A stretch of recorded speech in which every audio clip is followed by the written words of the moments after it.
भारत का संविधान गत 75 वर्ष से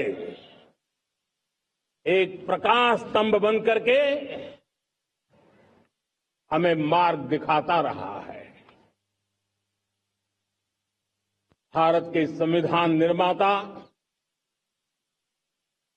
अनेक विद महापुरुष डॉक्टर राजेंद्र प्रसाद, बाबा साहब आंबेडकर, पंडित नेहरू, सरदार वल्लभ भाई पटेल, डॉक्टर सर्वपल्ली राधाकृष्णन जी, इतना ही नहीं, हमारी नारी शक्ति का भी योगदान कम नहीं था। हंसा मेहता जी, दाक्षायणी, वेलायुधन जैसी विदुषियों ने भी भारत के संविधान को सशक्त करने में अपनी भूमिका निभाई थी। आज लाल किले की प्राचीर से देश का मार्गदर्शन करने वाले, देश को दिशा देने वाला संविधान के निर्माताओं को आदरपूर्वक नमन करता हूं।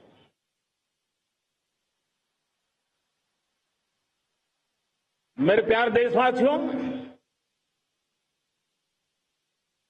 हम आज डॉक्टर श्यामा प्रसाद मुखर्जी की 125वीं जयंती भी मना रहे हैं। डॉक्टर श्यामा प्रसाद मुखर्जी भारत के संविधान के लिए बलिदान देने वाले देश के पहले महापुरुष थे। संविधान के लिए बलिदान, धारा 370 की दीवार गिराकर एक देश एक संविधान के मंत्र को जब हमने साकार किया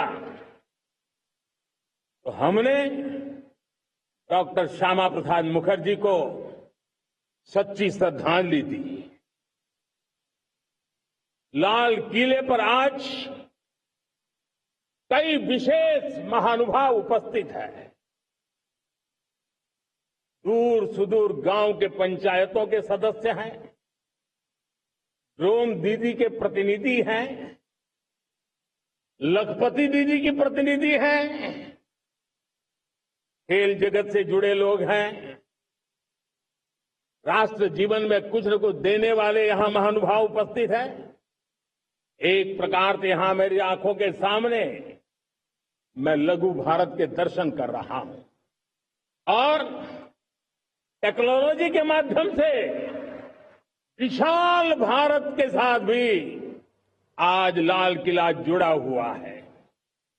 मैं आजादी के इस महापर्व पर देशवासियों का, विश्व भर में फैलाए हुए भारत प्रेमियों का, हमारे मित्रों का हृदय से बहुत बहुत अभिनंदन करता हूं। साथियों, प्रकृति हम सब की परीक्षा ले रही है। पिछले कुछ दिनों में प्राकृतिक आपदाएं, भूस्खलन, बादलों का फटना, न जाने कितनी कितनी आपदाएं हम झेल रहे हैं। पीड़ितों के साथ हमारी संवेदना है।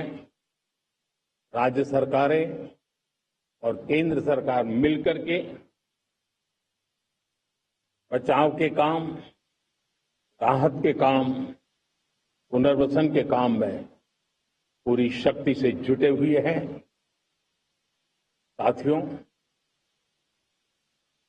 आज 15 अगस्त का एक विशेष महत्व भी मैं देख रहा। मुझे बहुत गर्व हो रहा है। आज मुझे लाल किले की प्राचीर से ऑपरेशन सिंदूर के वीर जाबाजों को सैल्यूट करने का अवसर मिला है।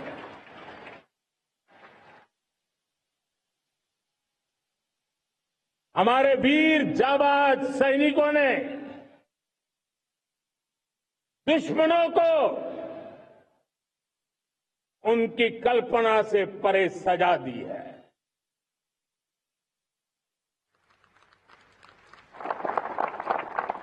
और इस अपील को पहलगाम में सीमा पार से आतंकियों ने आकर के जिस प्रकार का कत्ले आम किया, धर्म पूछ करके लोगों को मारा गया, पत्नी के सामने पति को गोलियां दी, बच्चों के सामने अपने पिता को मौत के घाट उतार दिया गया। पूरा हिंदुस्तान आक्रोश से भरा हुआ था।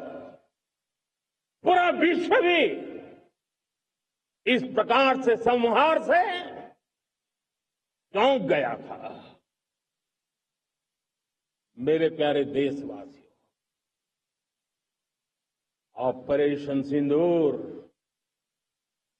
उसी आक्रोश की अभिव्यक्ति है।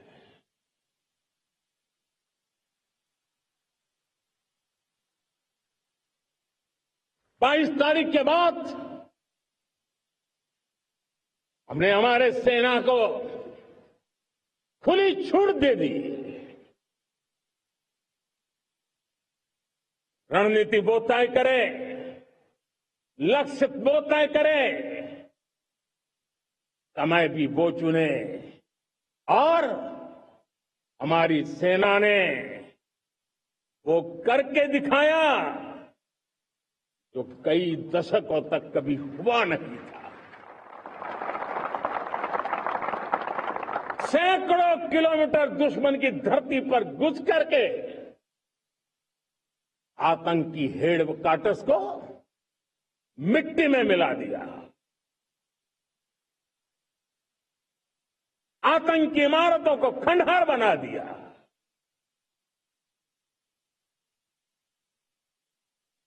पाकिस्तान की नींद अभी भी उड़ी हुई है।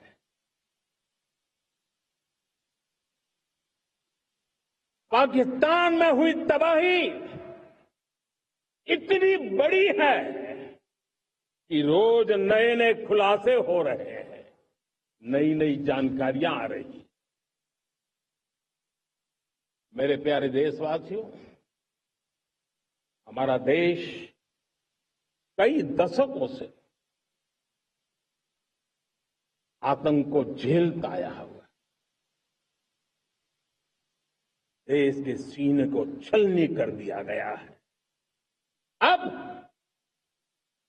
हमने एक न्यू नॉर्मल प्रस्थापित किया। आतंक को और आतंकी को पालने पोसने वालों को,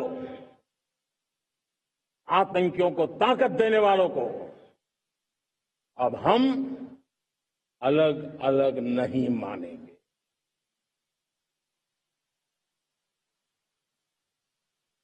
वो मानवता के समान दुश्मन है, उनके बीच कोई फर्क नहीं है।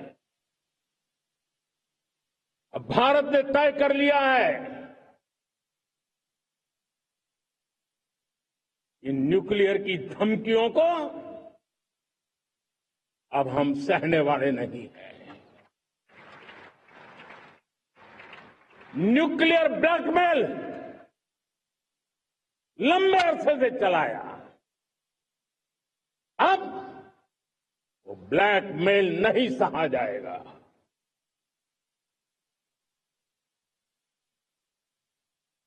आगे भी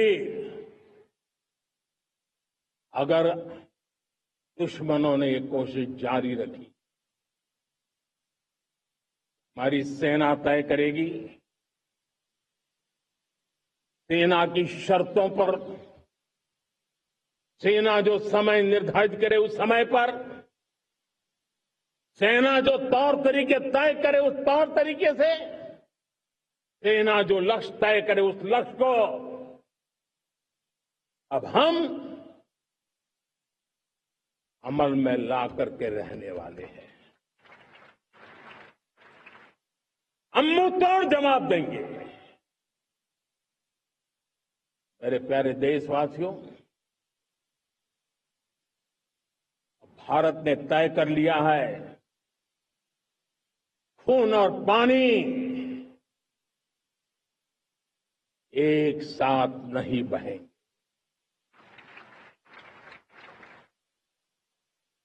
अब देशवासियों को भली भांति पता चला है कि सिंधु का समझौता कितना अन्यायपूर्ण है, कितना एक तरफा है।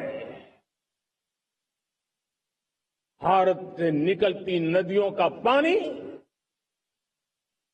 दुश्मनों के खेत को सींच रहा है और मेरे देश के किसान, मेरे देश की धरती पानी के बिना प्यासी है।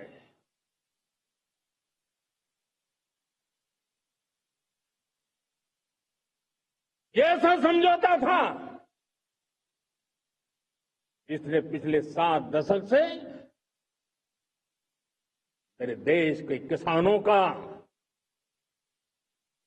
अकल्पनीय नुकसान किया है।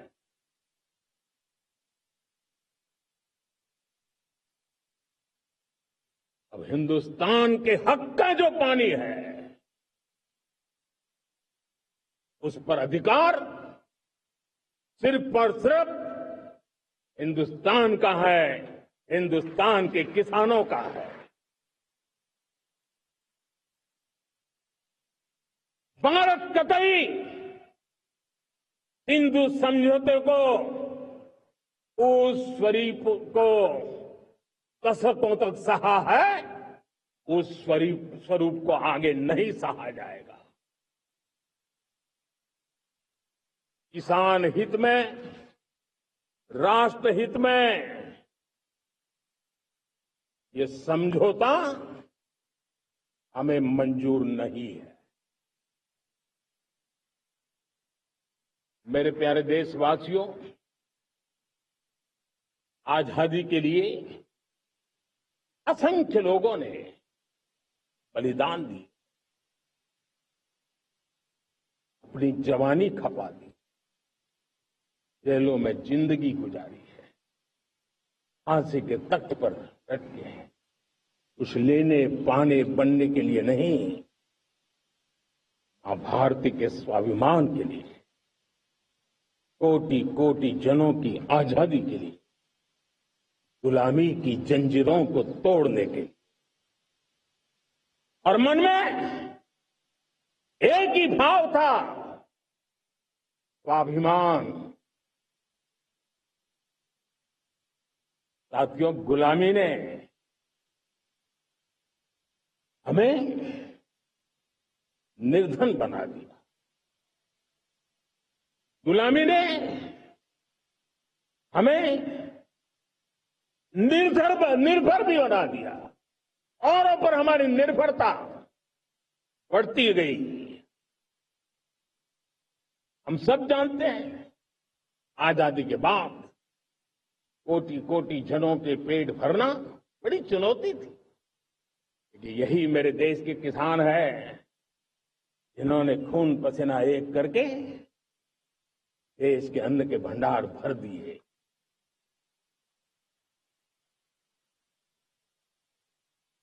अनाज के संबंध में देश को आत्मनिर्भर बना दिया। एक राष्ट्र के लिए आत्मसम्मान की सबसे बड़ी कसौटी आज भी उसकी आत्मनिर्भरता है। और मेरे प्यारे देशवासियों, विकसित भारत का आधार भी है आत्मनिर्भर भारत।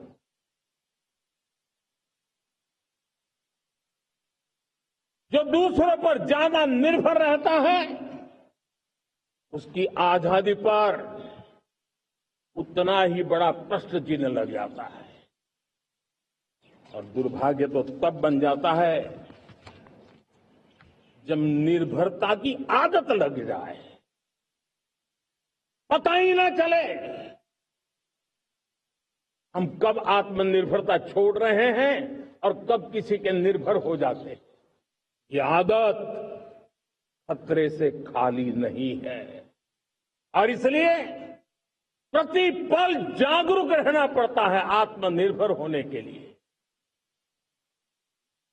और मेरे प्यारे देशवासियों, आत्मनिर्भरता का नाता सिर्फ आयात और निर्यात, रुपये, पैसे, पाउंड, डॉलर यहां तक सीमित नहीं है। इतना सीमित अर्थ उसका नहीं है।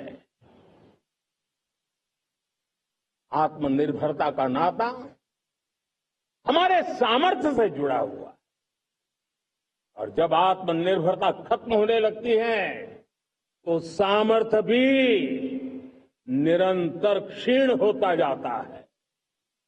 और इसलिए हमारे सामर्थ्य को बचाए रखने, बनाए रखने और बढ़ाए रखने के लिए आत्मनिर्भर होना बहुत अनिवार्य है। साथियों, हमने ऑपरेशन सिंदूर में देखा है मेड इन इंडिया की कमाल क्या थी। दुश्मन को पता तक न चला ये कौन से शस्त्रास्त्र है, ये कौन सा सामर्थ्य है जो पलक भर में उनको नष्ट कर रहा है। सोचिए, अगर हम आत्मनिर्भर होते न होते तो क्या ऑपरेशन सिंदूर इतनी त्वरित गति से हम कर पाते? पता नहीं कौन सप्लाई देगा नहीं देगा, साजो सामान मिलेगा नहीं मिलेगा, इसी की चिंता बनी रहती। लेकिन हमें मेड इन इंडिया की शक्ति हमारे हाथ में थी, सेना के हाथ में थी।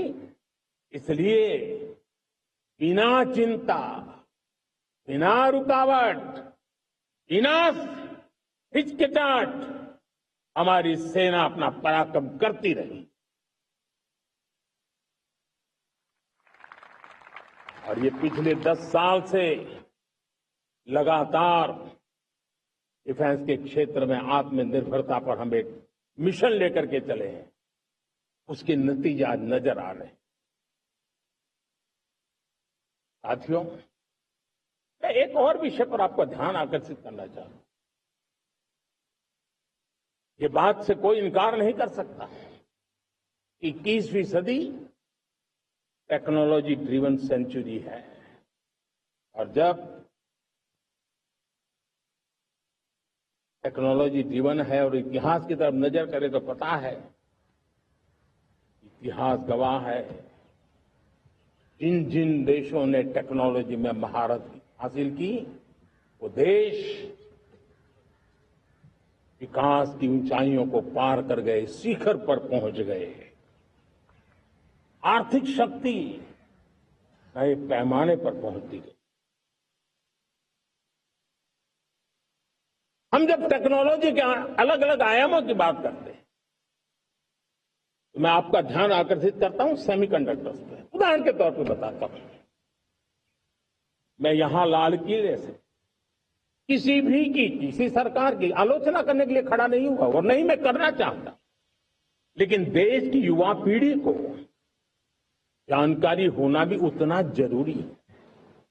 हमारे देश में 50-60 साल पहले सेमीकंडक्टर को लेकर के फाइलें शुरू हुई। 50-60 साल पहले फैक्ट्री का विचार चालू हुआ। आप मेरे नौजवानों जानकर के हैरान हो जाएंगे, आज सेमीकंडक्टर जो पूरी दुनिया की एक ताकत बन गया है, 50-60 साल पहले वो विचार, वो फाइलें अटक गई, लटक गई, अटक गई। सेमीकंडक्टर के विचार की ही भ्रूण हत्या हो गई। 50-60 साल गवा दी। हमारे बाद कई देश सेमीकंडक्टर में आज महारत हासिल करके दुनिया में अपनी ताकत को प्रस्थापित कर रहे हैं। साथियों, आज हमने उस बोझ से मुक्त होकर के मिशन मोड में सेमीकंडक्टर के काम को आगे बढ़ा है। 6 अलग अलग सेमीकंडक्टर के यूनिट्स जमीन पर उतर रहे हैं। 4 नए यूनिट्स को हमने ऑलरेडी हरी झंडी दिखा दी है, ग्रीन सिग्नल दे दिया है। और देशवासियों और मेरे खास करके नौजवानों और विश्व भर में भारत की टेक्नोलॉजी की ताकत को समझने वाले लोगों को भी कहना चाहूंगा, इसी वर्ष के अंत तक मेड इन इंडिया, भारत की बनी हुई, भारत में बनी हुई, भारत के लोगों द्वारा बनी हुई मेड इन इंडिया चिप्स बाजार में आ जाएगी।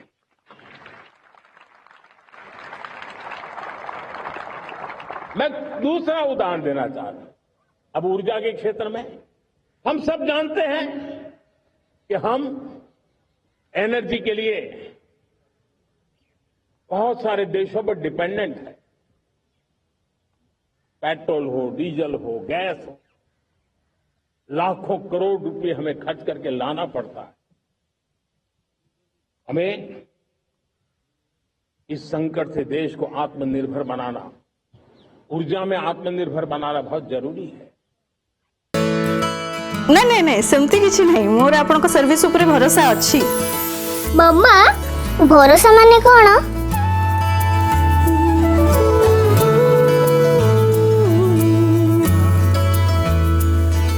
पात्र इलेक्ट्रॉनिक्स संपर्क एक भरोसार